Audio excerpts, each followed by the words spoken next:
March 16.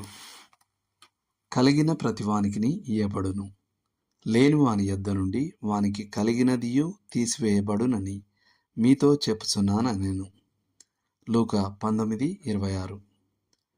ఈ వచన ప్రారంభంలో ఉన్న కలిగి ఉండుట అనే పదం కేవలం స్వంతం చేసుకోవడం కంటే మించిన అర్థాన్ని కలిగి ఉంది.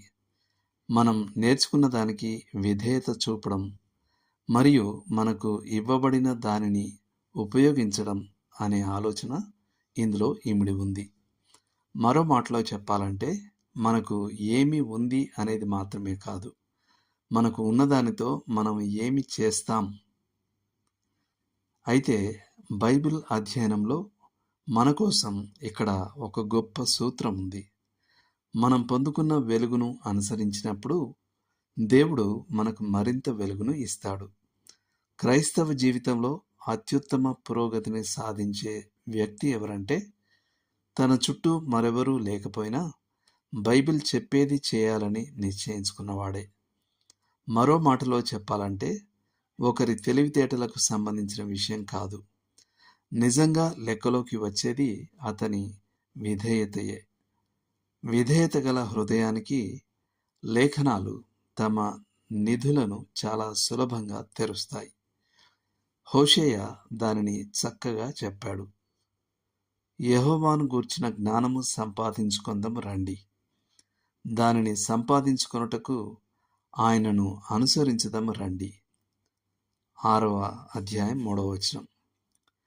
మనం నేర్చుకున్న దాన్ని ఎంత ఎక్కువగా ఆచరిస్తే ప్రభువు మనకు అంత ఎక్కువగా వెల్లడి చేస్తాడు. సమాచారం మరియు ఆచరణ వృద్ధికి దారితీస్తుంది. ఆచరణ లేని సమాచారం స్తబ్దతకు దారితీస్తుంది. ఈ సూత్రం మన వరాలు మరియు తలాంతుల వినియోగానికి కూడా వర్తిస్తుంది. తన మీనాను 10 మీనాలకు పెంచిన వానికి 10 పట్టణముల మీద అధికారం ఇవ్వబడింది. ఇది మన బాధ్యతలను సక్రమంగా నెరవేర్చినందుకు గొప్ప ఆధిక్యతలు మరియు బాధ్యతలతో బహుమానం లభిస్తుందని చూపిస్తుంది. తన మీనాతో ఏమీ చేయలేని వ్యక్తి దానిని కోల్పోయాడు. కాబట్టి తనకు ఉన్నదానిని ప్రభు కొరకు ఉపయోగించడానికి నిరాకరించేవారు చివరికి అలా చేసే సామర్థ్యాన్ని కోల్పోతారు. మీరు దానిని ఉపయోగించకపోతే దానిని కోల్పోతారు. మనం శరీరం యొక్క ఏ భాగాన్ని ఉపయోగించడంలో విఫలమైనా అది క్షీణిస్తుంది లేదా వ్యర్థమైపోతుందని మనకు తెలుసు.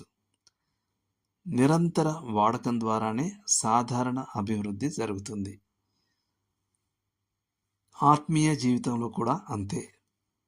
మనం పిరికితనం లేదా సోమరితనం ద్వారా మన వరాన్ని పాతిపెడితే దేవుడు మనల్ని అటక మీద పెట్టేశాడని మరియు మన స్థానంలో ఇతరులను వాడుకుంటున్నాడని త్వరలోనే మనం కనుగొంటాం.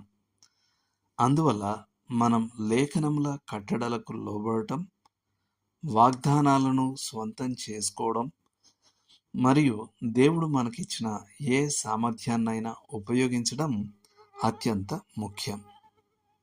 దేవుడు మిమ్మును దీవించును గాక. ఆమెన్.